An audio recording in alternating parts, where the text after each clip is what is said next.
Mari kita berdoa. Kami mengucapkan syukur kalau pada hari ini kami bisa melaksanakan ibadah. Itu adalah berkat kemurahan-Mu Tuhan. Di saat-saat pandemi ini, seluruh rumah-rumah Tuhan dinonaktifkan. Tetapi karena kemurahan-Mu Tuhan, kami bisa melaksanakan ibadah di rumah-rumah. Terima kasih Tuhan. Kami sangat percaya di saat kami melaksanakan ibadah, hadirat-Mu tetap ada di tengah-tengah kami. Di saat kami menyembah Engkau, di saat kami memuji Engkau, Engkau membuka tingkap-tingkap langit. Engkau sedang memberkati kami. Supaya setiap langkah kami di dalam penyertaan-Mu. Di saat-saat kami mendengarkan kebenaran firman-Mu, Engkau sedang mendidik kami. Agar kami memilih karakter seperti Kristus. Ajari kami supaya makin hari makin dewasa. Makin hari makin dekat kepadamu Tuhan. Makin hari makin menunggal dengan Kau. Supaya kami menjadi dampak di tengah-tengah komunitas. Bajak tanah hati kami agar setiap firman yang ditaburkan dan kami lakukan akan berbuah, bertumbuh 30 kali lipat ganda, 60 kali lipat ganda, bahkan 100 kali lipat ganda. Nama Tuhan dipermuliakan. Mari yang percaya dan siap mendengarkan firman Allah bersama saya katakan, amin. Shalom. Saya percaya setiap saudara mengalami mujizat demi mujizat. Dan setiap saudara mendeklarasikan firman Allah dan melakukan, saya percaya mujizat besar akan terjadi dalam hidup saudara. Mari saudara katakan dengan sebelahmu, masa depanmu cerah dan penuh harapan. Engkau diciptakan menjadi pemenang. Engkau akan naik, tidak turun. Engkau jadi kepala, bukan ekor. Apa yang kau kerjakan pasti berhasil dan beruntung. Saudara yang terkasih, saya percaya saudara setiap hari dituntun oleh Tuhan. Terutama pada waktu menghadapi pandemi. Tetapi saudara, pada hari ini saya akan membawakan kebenaran firman dengan tema lawan iblis, lawan COVID dengan doa. Mari kita buka di dalam kitab Efesus pasal 6 ayat 10 sampai 20. Mari kita baca berganti-gantian. Saudara baca yang ganjil, saya baca yang genap. Perikopnya perlengkapan rohani. Akhirnya hendaklah kamu kuat di dalam Tuhan, di dalam kekuatan kuasa-Nya. Kenakanlah seluruh perlengkapan senjata Allah, supaya kamu dapat bertahan melawan tipu muslihat iblis. Karena perjuangan kita bukan melawan darah dan daging, tetapi melawan pemerintah-pemerintah, melawan penguasa-penguasa, melawan penghulu dunia yang gelap ini, melawan roh-roh jahat di udara. Sebab itu ambillah seluruh perlengkapan senjata Allah, supaya kamu dapat mengadakan perlawanan pada hari yang jahat itu, dan tetap berdiri sesudah kamu menyelesaikan segala sesuatu. Jadi berdirilah tegap, berikat pinggangkan kebenaran, dan berbaju sirahkan keadilan. Kakimu berkasutkan kerelaan untuk memberitakan Injil damai sejahtera. Dalam segala keadaan pergunakan perisai iman. Sebab dengan perisai itu kamu akan dapat memadamkan semua panah api dari si jahat. Dan terimalah ketopong keselamatan dan pedang roh, yaitu firman Allah. Dalam segala doa dan permohonan, berdoa setiap waktu di dalam roh, dan berjaga-jagalah di dalam doamu itu dengan permohonan yang tak terputus-putus untuk segala orang kudus.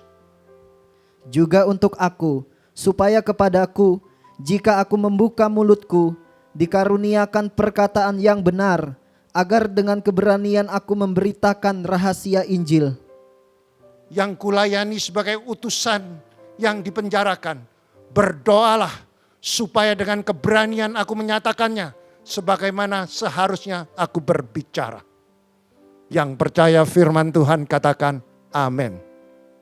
Saudara, mari kita merenungkan kebenaran firman Allah yang terbawa di dalam Efesus pasal 6 ayat 10 sampai 20.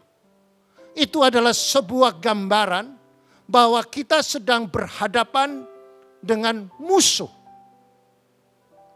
yang sekarang sedang terjadi. Dan siapa sebenarnya musuh kita? Yaitu si iblis, saudara. Iblis itu adalah musuh kita yang menguasai di udara. Jadi peperangan pada akhir zaman ini bukan peperangan melawan darah dan daging. Tetapi perlawanan ini adalah perlawanan melawan roh yang di udara. Nah, saudara, hari-hari ini berapa banyak kita tidak sadar bahwa kita sedang menghadapi spirit of fear. Roh-roh yang ditebarkan yaitu roh ketakutan. Maka dari itu saudara dan saya harus mengerti bahwa sumber ketakutan itu dari mana? Siapa yang menebarkan roh ketakutan? Sehingga iman percaya kita jatuh dan kita sudah tidak bisa bersekutu, kita tidak bisa berdoa. Karena apa? Karena ada roh ketakutan yang sudah masuk tanpa kita sadari. Setiap manusia hidup, saudara, tidak terlepas dari ancaman badai kehidupan. Ancaman itu bisa jadi karena dosa kita, tapi ancaman juga mayoritas diciptakan oleh si iblis. Saudara, di dalam kehidupannya kita sehari-hari ini seperti kita sedang berlabuh di atas perahu. Yang di tengah-tengahnya itu adalah lautan yang begitu luas.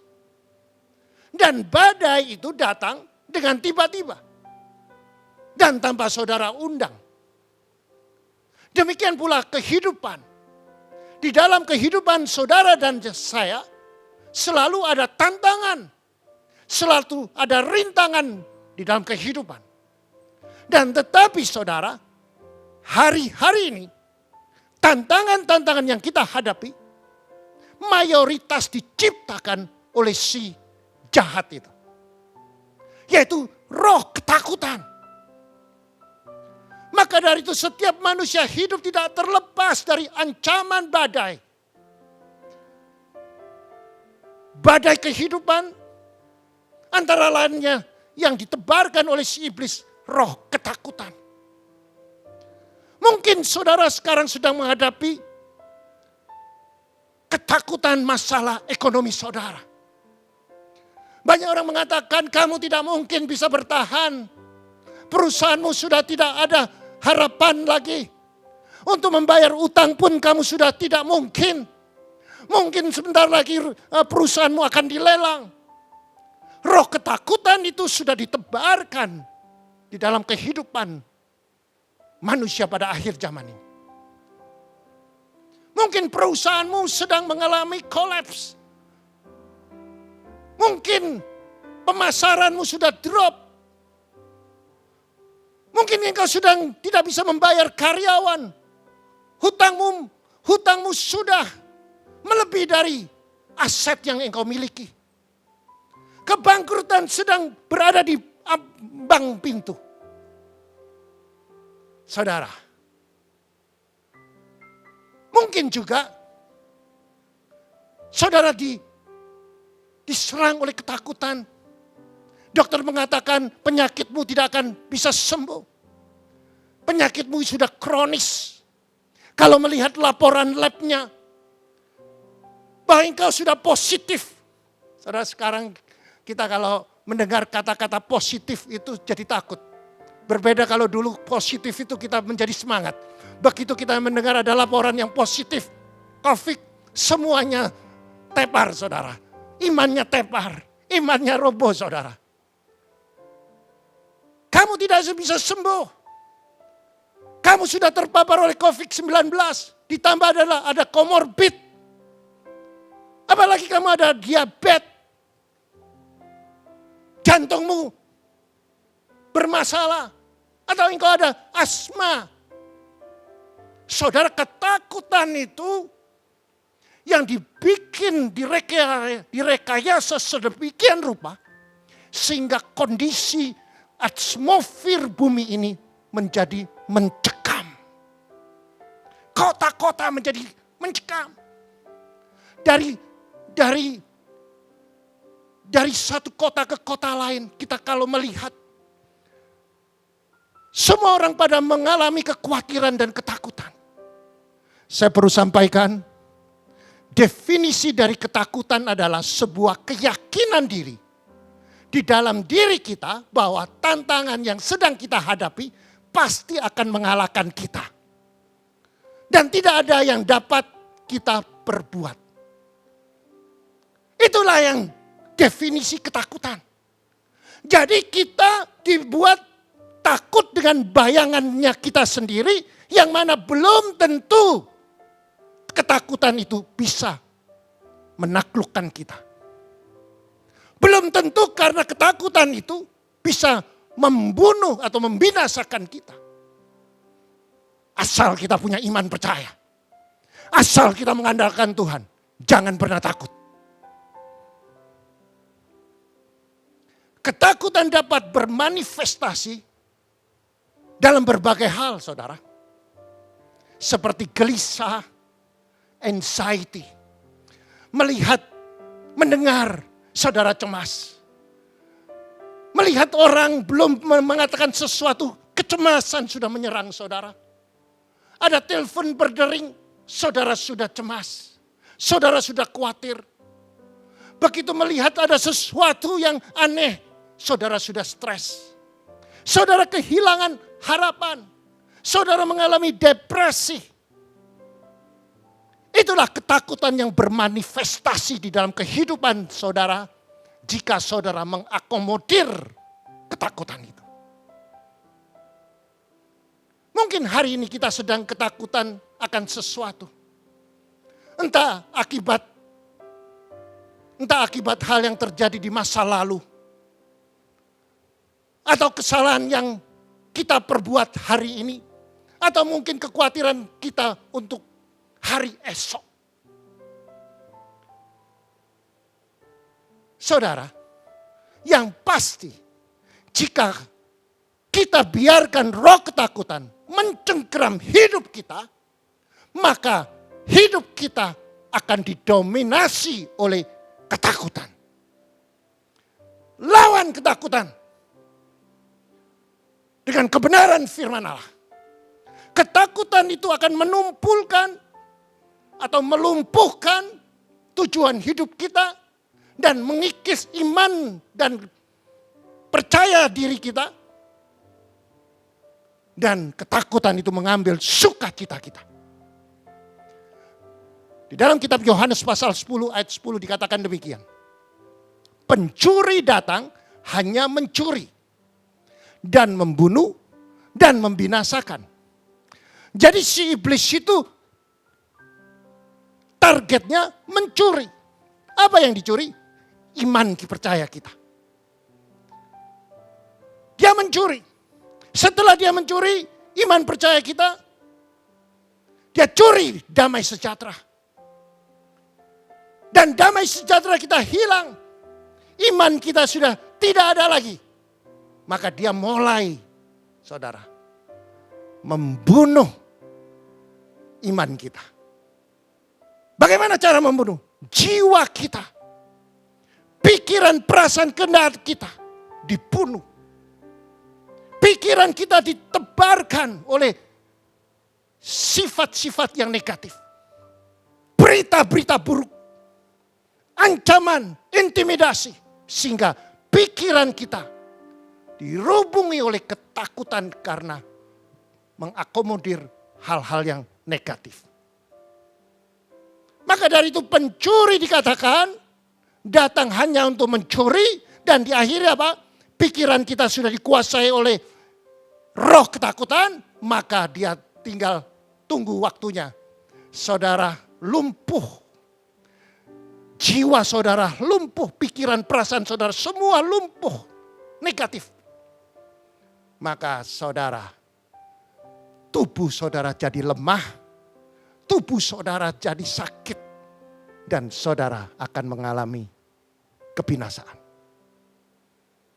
Dia tidak melakukan apa-apa. Dia hanya menebarkan roh ketakutan, berita buruk saja.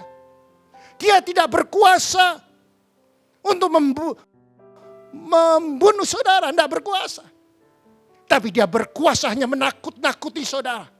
Supaya apa? Iman saudara roboh dan saudara tidak bisa manunggal dengan Tuhan kembali. Karena apa? Saudara punya roh ketakutan, dan takut itu adalah dosa. Banyak orang mengira iblis dengan kekuatannya menghancurkan hidup kita. Tentu itu salah.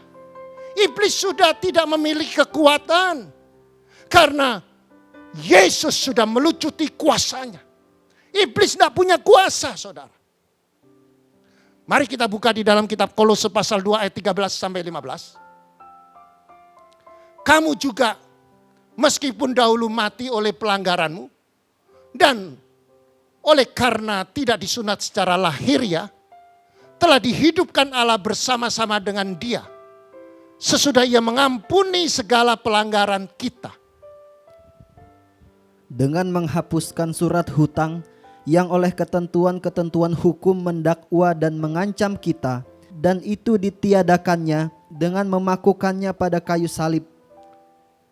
Ia telah melucuti pemerintah-pemerintah dan penguasa-penguasa dan menjadikan mereka dalam tontonan umum dalam kemenangannya atas mereka. Coba perhatikan di ayat yang ke-13, saudara. Dikatakan gini, kamu juga meskipun dahulu kamu mati oleh pelanggaranmu. Artinya dulu kita adalah orang bagian orang pendosa. Dan upah dosa itu maut. Karena apa? Tidak disunat secara lahiriah. Atau kedagingan kita tidak disalibkan. Tetapi karena Kristus kita dihidupkan kembali. Karena penebusan Dia. Dia menebus dosa kita supaya kita hidup bersama Dia. Dan Dia mengampuni segala pelanggaran saudara dan saya jika kita bertobat. Saudara, ini penting. Saudara dan saya harus mengerti bahwa seharusnya saudara dan saya itu binasa. Karena apa? Kita semua masuk di dalam tipuan-tipuan si iblis. Dia mencuri, dia membinasakan, dia membunuh. Tetapi karena Yesus menebus dosa saudara dan saya, dan kita memperoleh hidup yang kekal. Dengan apa? Dengan mengaku dosa. Dengan menerima Yesus sebagai Tuhan. Mengaku Yesus dengan mulut sebagai Tuhan. Percaya Yesus bangkit pada hari ketiga. Kita bertobat. Kita peroleh keselamatan yang kekal. Artinya keselamatan dari bumi sampai ke surga. Nah, inilah saudara yang kita perlu mengerti di dalam dasar ini dulu. Di ayat yang ke-14 dikatakan demikian. Dengan menghapus surat hutang. Seharusnya saudara, hutang dosa kita itu tidak terbayar. Tapi dihapuskan. Saudara dan saya dibenarkan. Tidak benar, dibenarkan. Enggak mampu benar, dibenarkan. yang oleh ketentuan hukum mendakwa dan mengancam kita. Dan itu ditiadakannya dengan memakunya pada kayu salib. Artinya dosa kita sudah dipaku. Dosa yang mengakibatkan kutuk. Kutuk kegagalan, kutuk sakit, penyakit, kutuk kemiskinan sudah diganti. Dengan cara apa? Yesus yang mengganti dan dipakukan di atas kayu salib. Artinya kutuk itu sudah dipatahkan. Hanya tinggal saudara punya iman, percaya bahwa kutuk itu sudah tidak ada. Karena Kristus. Karena Kristus menyertai saudara. Kutuk itu sudah dipatahkan. Karena saudara beriman kepada Dia, percaya kepada Kristus, maka kutuk itu sudah dipatahkan. Kutuk sakit penyakit sudah dipatahkan. Yang ke-15 dikatakan demikian. Dengan melucuti semua pemerintah-pemerintah, penguasa-penguasa. Jadi dibuktikan oleh orang seluruh dunia ini bahwa Yesus melucuti penguasa-penguasa di udara. Mereka tidak berkuasa lagi atas kehidupan saudara dan saya. Dan Yesus membuktikan Dia yang menjadi pemenang. Iblis tahu jika kita manunggal dengan Allah, dengan Bapa, hidup kita akan hidup di dalam kedamaian. Hidup dalam kelimpahan. Dan sebaliknya iblis tahu jika saudara dan saya terpisah dari Bapa, hidup saudara dan saya akan jauh dari damai, jauh dari sukacita, jauh dari kelimpahan, alias kita akan menjadi orang yang gagal. Iblis merusak hidup saudara dan saya melalui 3 proses: mencuri, membunuh, dan membinasa. Pertama saudara, yang iblis lakukan yaitu mencuri. Dia mencuri kebenaran dari pikiran Anda. Dia mencuri kebenaran dari pikiran saudara dan saya. Dia menipu saudara dan saya. Dengan pemikiran-pemikiran yang palsu. Yang terdengar masuk akal tetapi jauh dari kebenaran. Akibatnya, saudara dan saya akan terjebak di dalam kegelapan. Saudara dan saya akan kehilangan arah tujuan. Kita akan mengalami kesulitan membedakan antara yang asli dan yang palsu.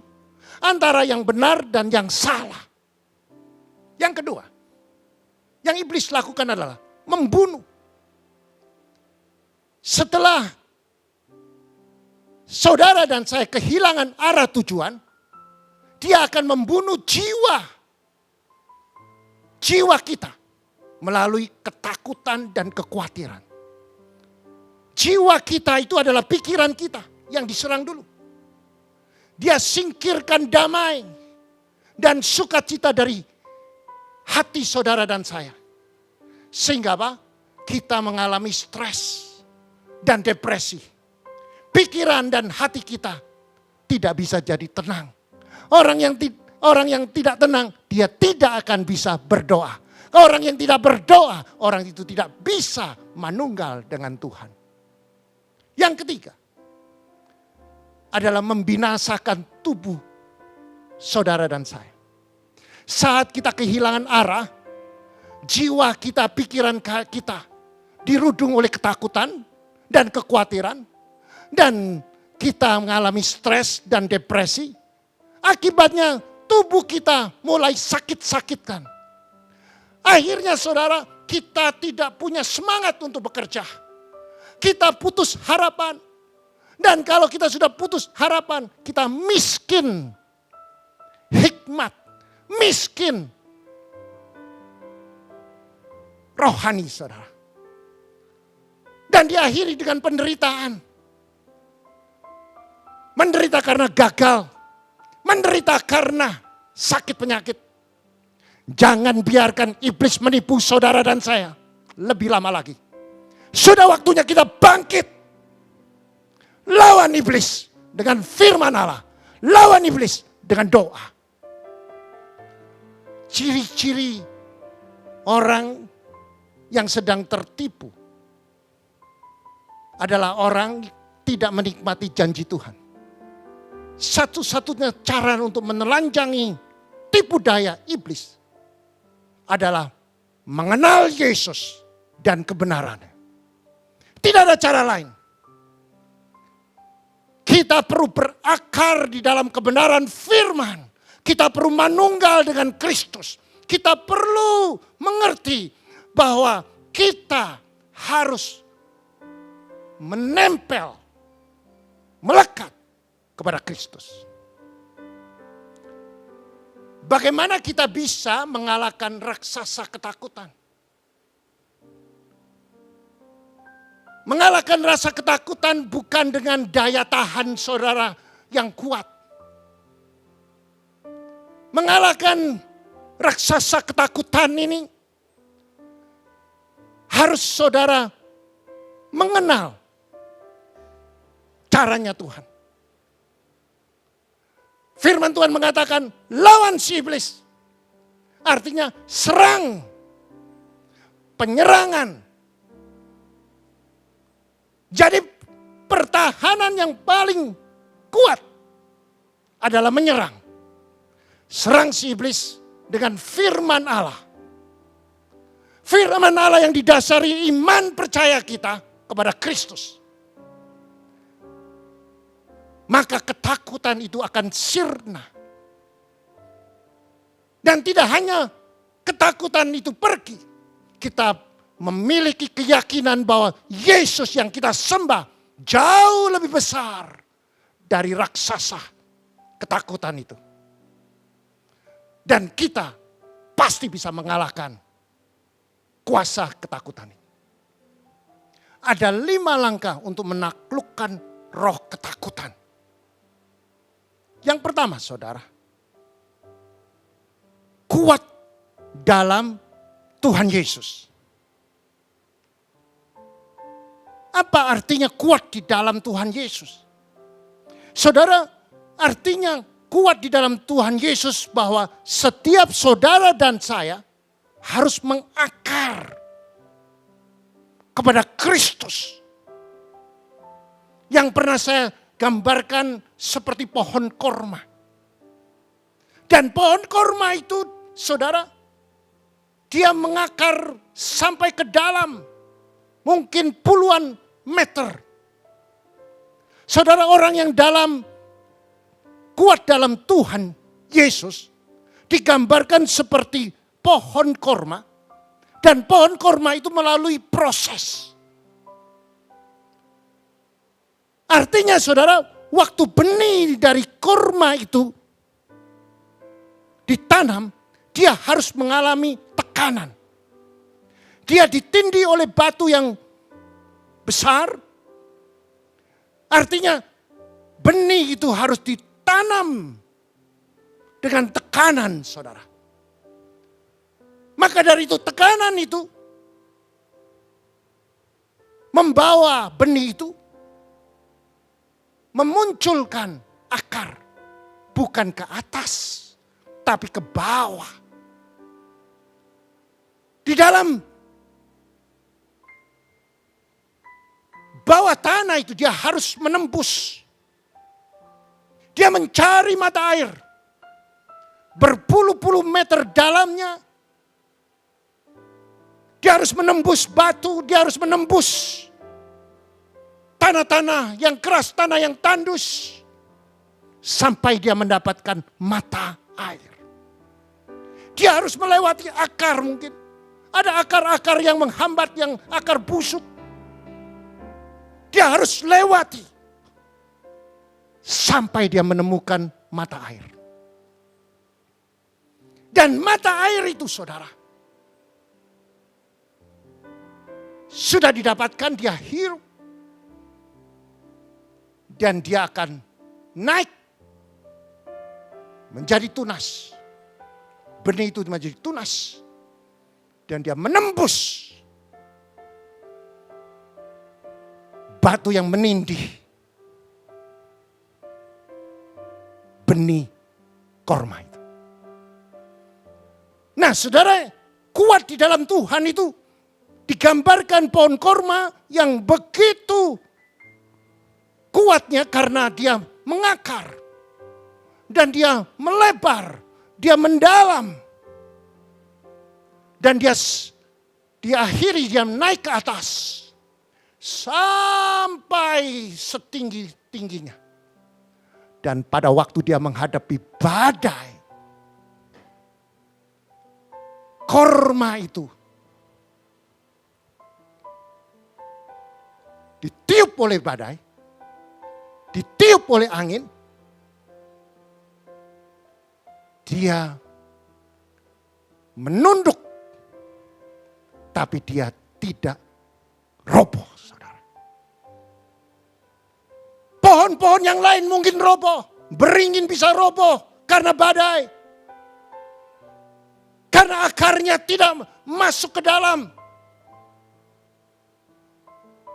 Tetapi pohon korma ini, dia waktu ditiup oleh badai, angin topan, sampai bengkok atau sampai ke bawah, dia tidak roboh. Itulah gambaran orang yang kuat di dalam Tuhan. Saudara, waktu saudara menghadapi badai, jika saudara mengerti bahwa saudara harus manunggal dengan Tuhan, saudara harus tertanam kepada firman Allah, tertanam di dalam Kristus Yesus Tuhan, saya jamin saudara menjadi orang yang kuat. Badai apapun tidak akan merobohkan saudara. Karena apa? Badai itu saudara bisa taklukkan. Orang yang kuat dalam Tuhan itu imannya sudah teruji. Melalui badai, melalui persoalan. Imannya sudah teruji dan saya yakin saudara.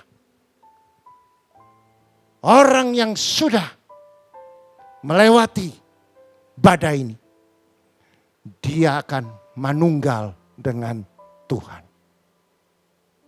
Itu artinya kuat dalam Tuhan Yesus.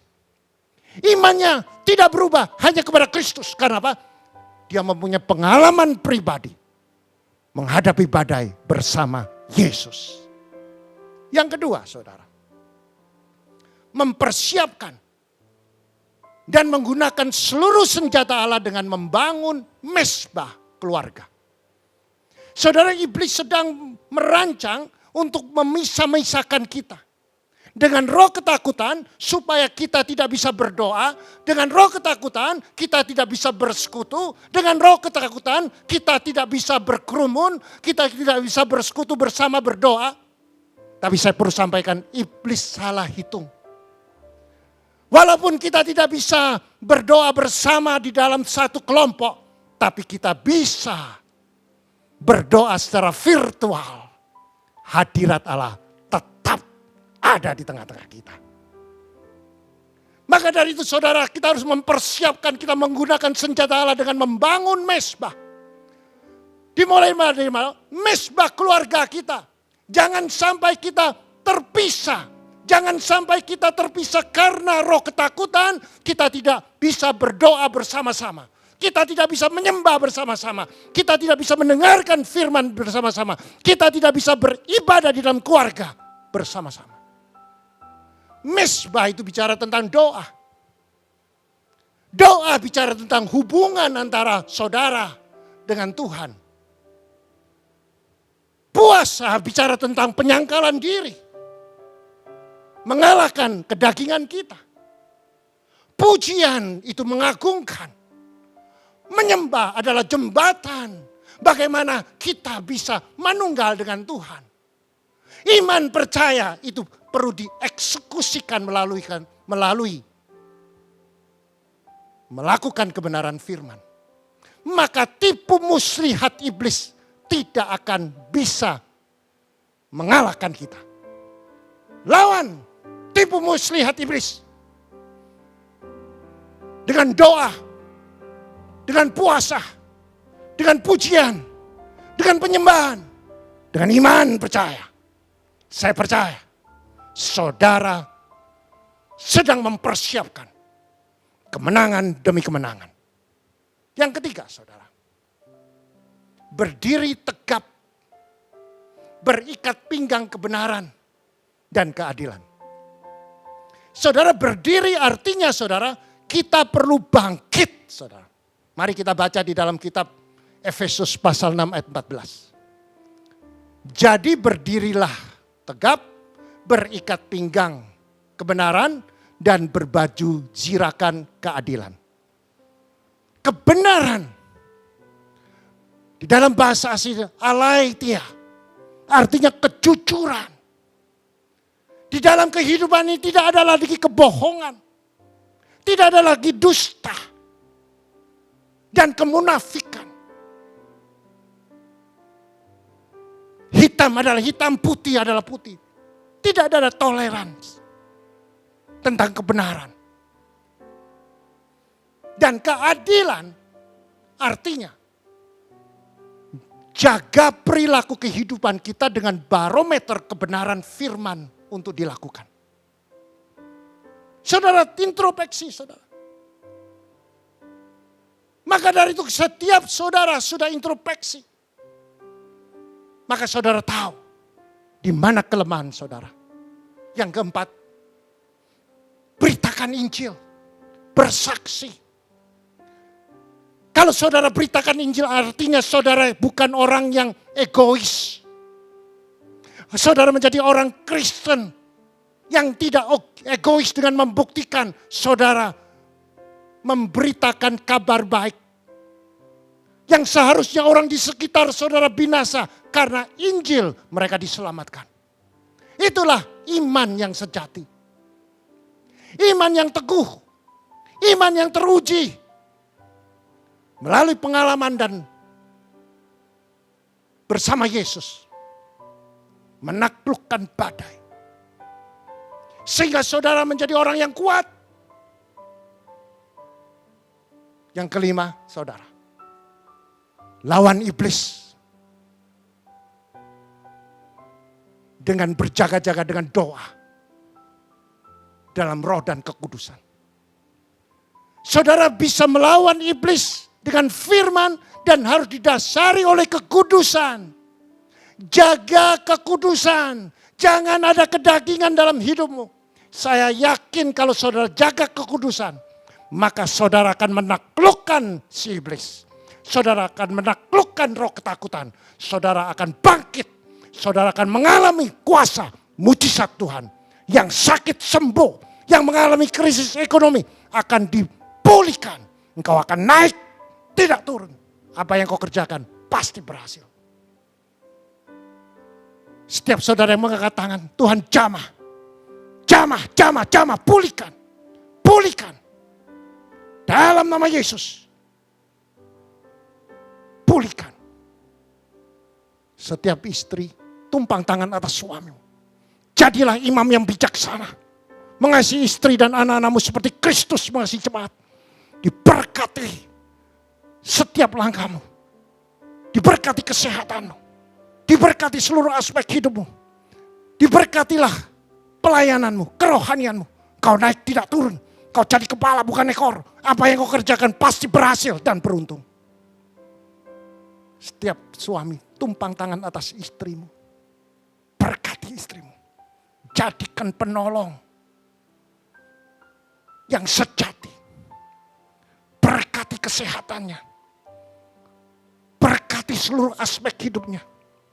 Jadikan istri mengasihi suami dan anak-anaknya dan cucunya seperti mengasihi dirinya sendiri.